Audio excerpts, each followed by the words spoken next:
مزدور شخص کا کوئی دوست نہیں ہوتا اس لیے کہ دوستی میں مساوات کی ضرورت ہے جو اس کو پسند نہیں۔ مغرور کو کوئی نصیحت نہیں کر سکتا اس لیے کہ ناصح ہونے میں برتری کی ضرورت ہے جس سے اسے نفرت ہے۔ کتابوں کی سیر میں ہم داناؤں سے ہم کلام ہوتے ہیں اور کاروباری زندگی میں ہمیں احمقوں سے کام پڑتا ہے۔ عورت کا دل مرد کے دماغ پر حکمرانی کرتا ہے۔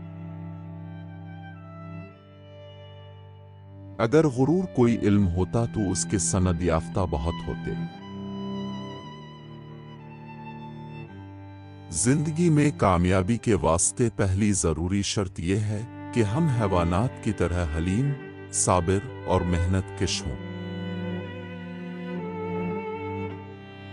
دوست کو اپنے حال سے اتنا ہی واقف کرو کہ اگر دشمن بھی ہو جائے تو نقصان نہ پہنچا سکے۔ تعلیم کا بڑا مقصد علم حاصل کرنا نہیں بلکہ عمل کی قوت بیدار کرنا ہے۔ ترجیح نفس اور اثار ان دونوں میں سے کسی ایک میں بھی مبالغہ کیا جائے تو اس سے مقصد اصلی ضائع ہو جاتا ہے۔ اس پراسرار کائنات میں ایک ہی چیز پر یقین ہے کہ ہمارا تعلق ایک ایسے لامحدود سرچشمہ توانائی سے قائم ہے جو تمام اشیاء کا مصور ہے۔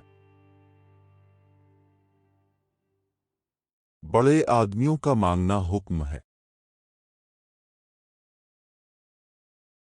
دنیا میں سب سے مشکل کام اپنی اصلاح ہے اور سب سے سہل دوسروں پر نکتہ چینی۔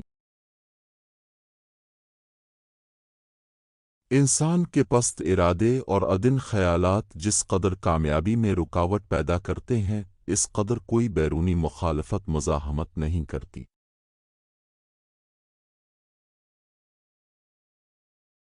تجربہ انسان کا بہترین معلم ہے اور زندگی کی ٹھوکریں اس کا ذریعہ تعلیم۔ ادنا سے ادنا انسانوں میں ایک چرواہا تمہیں کئی ایک ایسی باتیں بتا سکتا ہے جن سے تم پہلے واقف نہیں ہوتے۔ امن چاہتے ہو تو کان اور آنکھ استعمال کرو مگر جو بال بند رکھو۔ جو خوب غور و فکر کرتا ہے وہ پیشگوئی بھی کر سکتا ہے۔ بیکار لوگوں کے دلوں میں شیطان فوراً دروازہ کھول کر داخل ہو جاتا ہے۔